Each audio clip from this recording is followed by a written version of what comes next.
Saudara hadirin yang saya hormati, oleh karena itu budak legam hitam kalau beriman masih lebih baik daripada orang-orang yang tidak beriman walaupun cantik dan mempesona.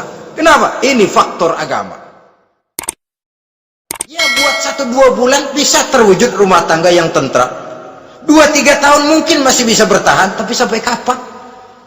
Sampai kapan itu akan terwujud? Pada akhirnya akan muncullah dilema yang akan sulit buat diatasi. Oleh karenanya motif agama dijadikan stres oleh Nabi. Fasfar bizatiddin taribat yadak. Pilih agama sebagai titik sentral, sebagai pilihan utama. Kalau agamanya kuat, walaupun rupanya sederhana, tapi karena nilai agamanya kuat, dia bisa menyenangkan hati suaminya. Dia bersolek untuk kepentingan suaminya. Dia taat kepada suaminya. Harta, dia anak orang kaya untuk membantu perjuangan suaminya. Tapi kalau tidak ada modal agama, rupa yang cantik bisa menyengsarakan suami.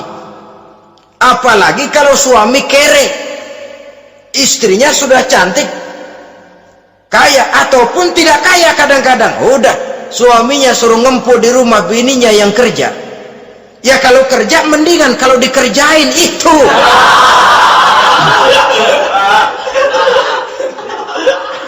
Itu yang repot. Saudara hadirin yang saya hormati, dan ini bukan 1-2 kasus. Alangkah malangnya kalau sudah terkena hal seperti itu. Akhirnya seperti pengaduan sahabat kepada Rasul tadi. Mau diceraiin, cinta saya udah medok benar Rasul. Enggak diceraiin, hati saya ngebet, pegel. Si malakama akhirnya. Jadi oleh karenanya agama. Kalau dia cantik, walaupun miskin, agamanya kuat, dia bisa memelihara kehormatan diri. Dia kaya, agamanya kuat, hartanya disalurkan di jalan Allah. Karena itu agama jadikan pilihan utama. Dan ukuran agama itu bukan cuma jilbab loh. Ya kadang-kadang ada juga yang jilbabnya nggak pernah lepas, tapi kadang-kadang akhlaknya lebih binal dari yang kribo. Ada cuma sekedar kamuflase saja, itu pun penampilan, sekedar penampilan saja. Cuma dari segi aurat ya memang lebih baik dan lebih utama, dan saya kira lebih mengundang penasaran toh. Duren kalau udah dibuka kan kelihatan isinya, mau udah begitu, udah. Tapi kalau masih rapat, itu yang rasanya kita pengen buka. Timbul tantangan, gue pengen tahu isinya. Rasanya juga begitu. Sama saja dengan baju, kalau dibungkus rapat di plastik, ditaruh di etalase, adanya di toko serba ada, tahu kita barang mahal nih. Biar punya duit kita mau nawar ragu-ragu, takut nggak cukup. Tapi kalau barang sudah dibuka di jalanan, diobral di pinggir jalan, murahan 1.003 masih dicampur odol. Yang begitu sih biar nggak punya duit kita berani banget tanya, nawar, megang lagi nyemek. Berat duit nih bang.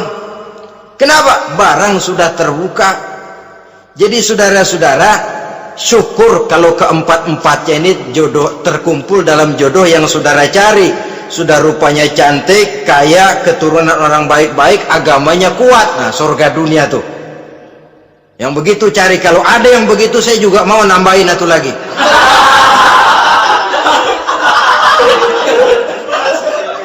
Tapi yang kumpul keempat-empatnya ini terus terang saja langka. Makhluk langka ini.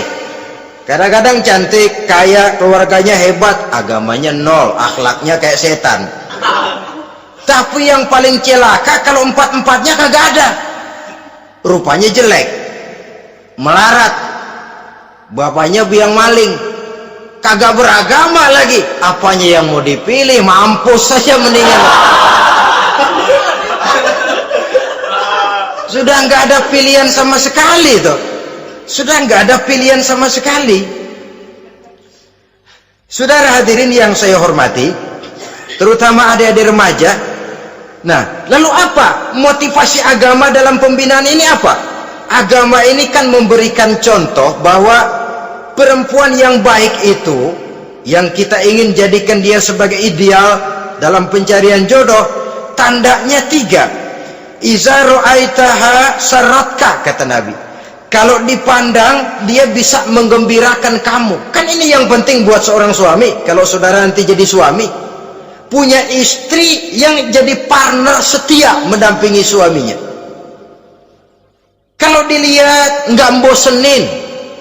Kenapa? Dia berdandan untuk nyenangin hati suaminya, nggak bosenin. Kan kadang-kadang ada bini kalau kita pulang demok aja fotonya.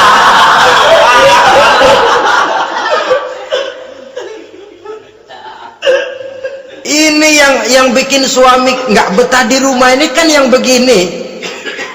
Adapun perempuan yang beragama, apabila dipandang oleh suaminya, dia pandai menyenangkan hati suaminya. Andai kata suaminya dalam kesulitan, dia tidak menambah beban kesulitan. Paling tidak dia bisa memberikan satu bantuan moral. Bantuan moral untuk mengurangi beban kesulitan daripada suaminya. Suami pulang dagang rugi, kata istrinya, romantika bang. Sekali-sekali lah, masa selamanya dagang mau untung. Besok siapa tahu untung lebih besar. Kan meringankan toh. Kadang-kadang enggak, suami pulang dagang dari pasar panas rugi, sampai rumah bini pidato pletar-pletor. Lu dagang rugi, emang lu laki goblok.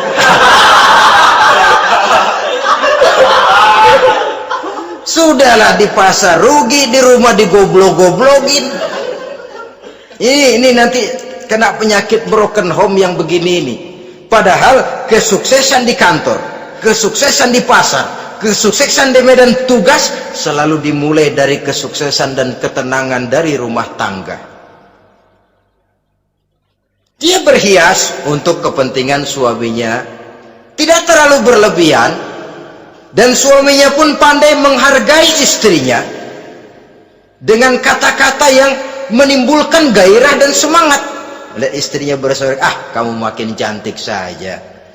Jangan juga kadang-kadang suami ketus, ngelihat dasu pulang kantor, lihat suaminya, istrinya dandan rapi, tumben lu mau bekasin apa?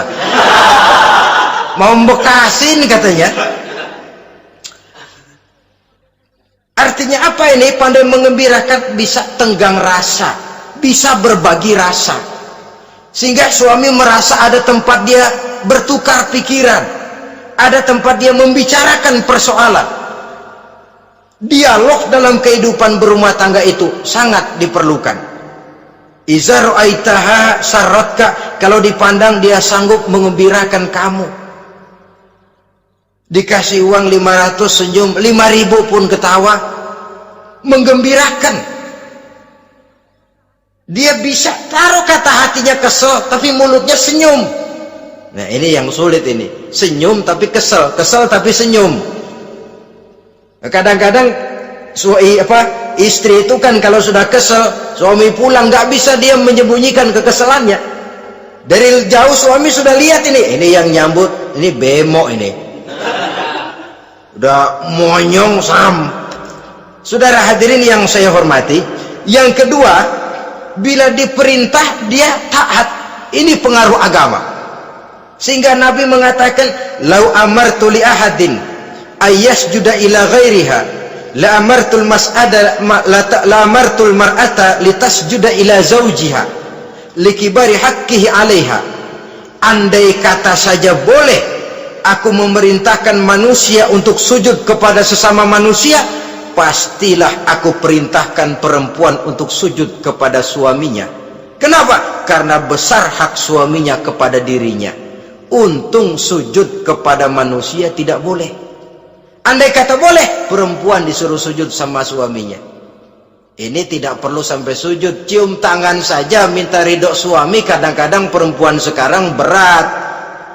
Paling banter setahun sekali lebaran doang. Laki pulang sembahyang tubruk, cium tangan minta redo, nangis segala macam. 3 hari habis lebaran beras habis, monyong aja lagi.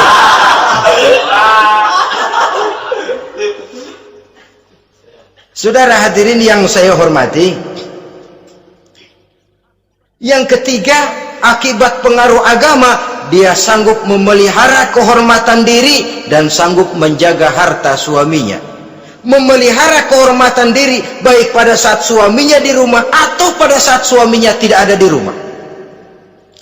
Satu riwayat, seorang sahabat akan pergi perang jihad di fi sabilillah.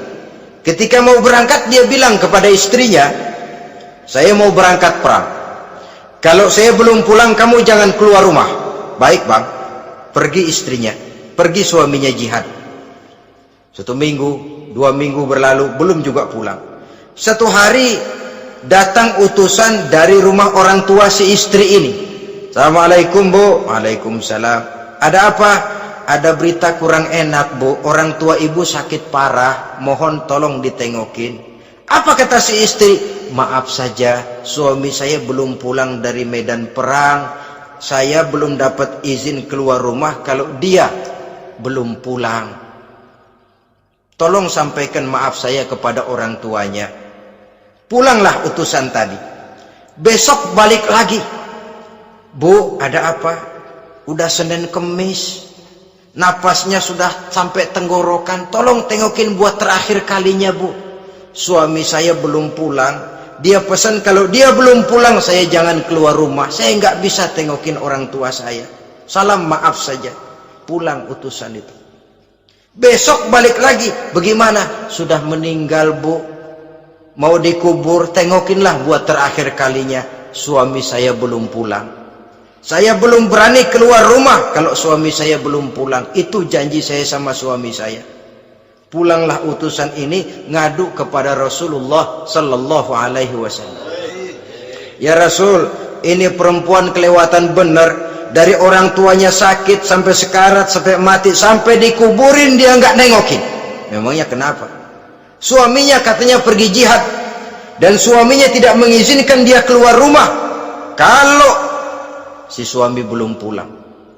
Apa jawab Rasul? Marahkah beliau? Tidak, beliau senyum. Apa katanya? Dosa orang tua yang meninggal ini telah diampuni oleh Allah karena dia punya anak perempuan yang begitu taat kepada suaminya. Allahu Akbar. Dosa orang tua yang sudah meninggal itu diampuni oleh Allah karena dia punya anak perempuan yang begitu taat kepada suaminya. Ketaatannya kepada suaminya menyebabkan dosa orang tuanya diampuni oleh Allah Subhanahu wa ta'ala.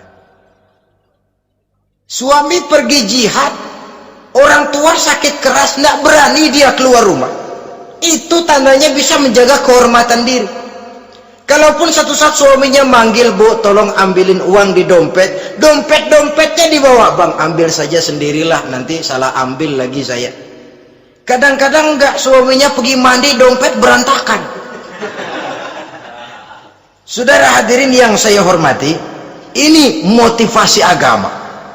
Jadi kecantikan zahir yang diimbangi dengan kecantikan batin oleh karena pengaruh agama tadi. Kalau sudah kemari, orang tidak perlu mikir-mikir operasi plastik, bikin yang pesek jadi mancung supaya orang tertarik, bikin belakang yang kurus jadi menarik. Tidak. Orang tidak perlu lagi pakai susuk-susukan, dipasang di bibir supaya kalau senyum orang gempor, supaya kalau ngomong orang percaya, dipakai di kuping supaya macam-macam. Tidak perlu lagi pakai jompa-jampe, pelet-peletan supaya kalau diludahin orang ngikut. Nggak perlu lagi. Kenapa? Cinta itu nature, sesuatu yang alamiah, yang tidak bisa dipaksakan. Dia kudrati, karunia dari Allah.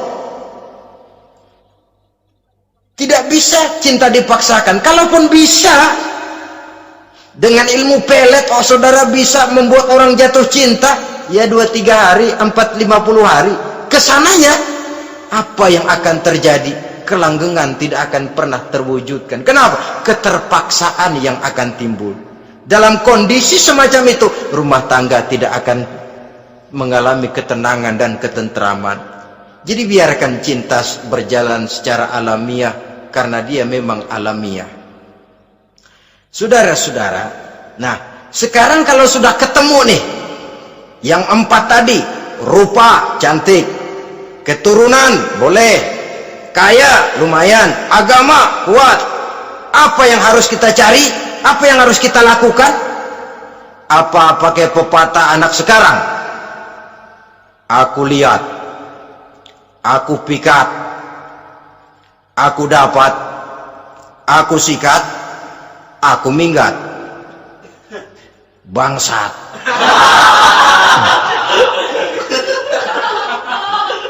Itu kan ada moto cinta kilat begitu tuh. Cinta kilat katanya. Aku lihat, aku pikat, aku dapat, aku sikat, aku minggat. Bangsat. Atau kita harus hanyut dalam arus free love, free sex, sama liven, eksperimen dulu? Tidak. Islam mengajurkan kalau memang seret, nah ini rasanya ini nih, mantap gue nih. Apa yang diajarkan oleh Islam selanjutnya? Meminang, saudara-saudara. Meminang adalah langkah awal untuk mengikat tali pernikahan. Diizinkan meminang, dan di dalam meminang pun diizinkan untuk melihat.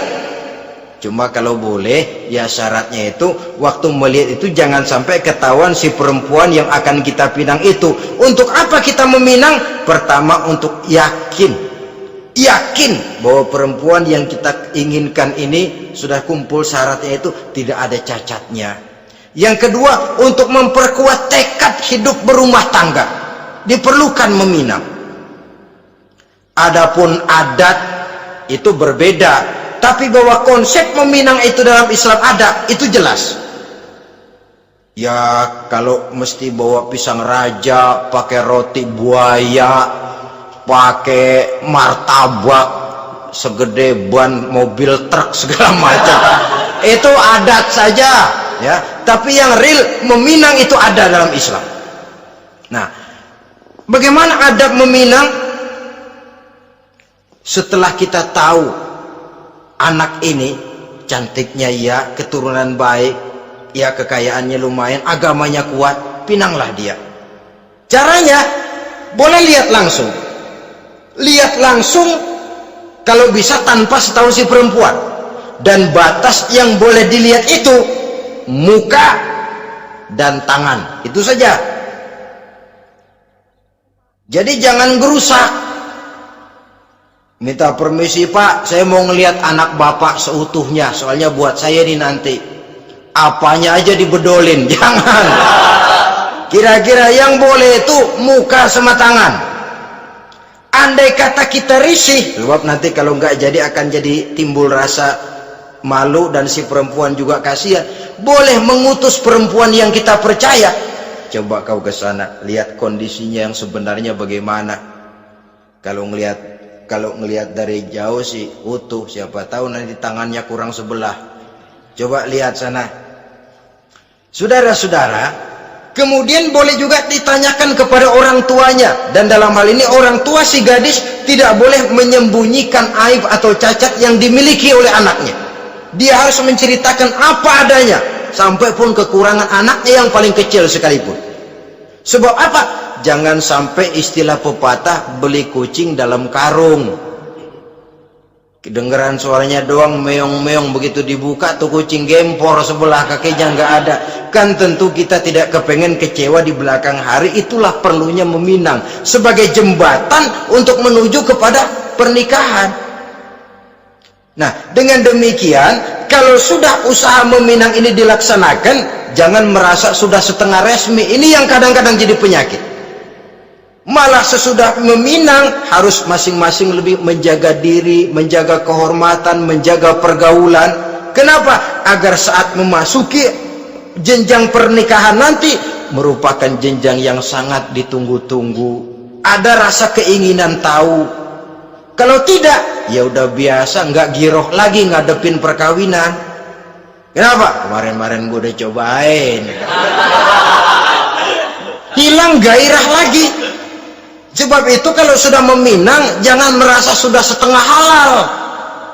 Udah minang ini Kadang-kadang orang tua juga konyol, sudah dipinang diumbar, lu bawa kemana keda lu udah pinang. Padahal meminang itu cuma langkah awal, sedangkan selanjutnya harus lebih berusaha menjaga kehormatan diri sampai pada saat nanti pelaksanaan pernikahan. Nah, saudara-saudara, terutama adik-adik remaja dan para pemuda, walaupun agak sekilas memang karena terbatasnya waktu pada pertemuan ini, mudah-mudahan bisa memberikan gambaran yang sepintas tentang bagaimana sebaiknya kita memilih jodoh di dalam membina rumah tangga yang bahagia. Semoga ada manfaatnya.